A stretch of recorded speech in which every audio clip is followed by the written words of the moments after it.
আমরা যে মেইন কাজের জন্য এখানে এসেছিলাম সেই কাজটা না ভালোভাবে হয়ে গেছে, কারণ ওটা নিয়েই বেশি টেনশনে ছিল। আর আজকেই আমরা বাড়ি চলে যাচ্ছি, তাই সবকিছু এখন গুছিয়ে নিচ্ছি। আর এদিকে দেখো বাড়তি জিনিস কিন্তু ট্রলিতে কিছুই রাখিনি, তাও দেখো ট্রলিটা আটকাচ্ছিলই না। আর সন্ধ্যাবেলায় আমরা একেবারে রেডি হয়ে গেছি, এখন যাবো স্টেশনে ভুট্টা পোড়া খেতে। আর এই ঠান্ডায় ভুট্টা পোড়া খেতে তো আমার দারুণ লাগে। আজকে দিয়ে এখানে 2 দিন খেলাম। লেবু আর বিট লবণ ভুট্টার গায়ে বেশি করে মেখে খেতে যা লাগে না, দারুণ লাগে। কিন্তু দোকানদার তো মেখে দিয়েছিল, আমি কিন্তু আবারও চেয়ে নিলাম। আর আমাদের হাতে তো অনেক সময় ছিল, তাই শিয়ালদা মার্কেটটাও ঘুরলাম।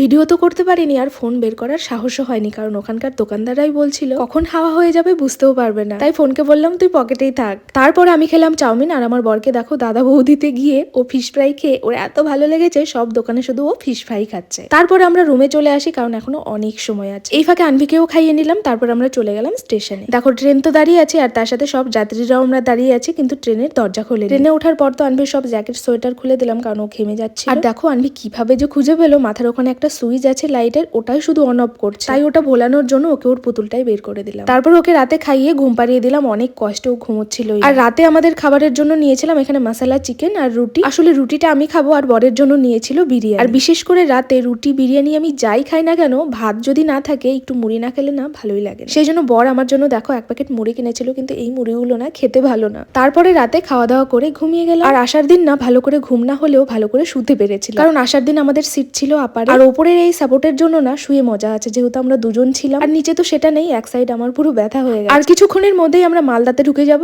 আর এদিকে আনভিকে ঘুম থেকে তুলে ওকে সোয়েটার জ্যাকেট সবকিছু পরিয়ে দিই, কারণ আমাদের মালদাতে প্রচন্ড ঠান্ডা। দেখো সকালের অবস্থা। চলো বাড়ি যাই, বাড়ি গিয়ে সিম্বার সাথে দেখা হচ্ছে।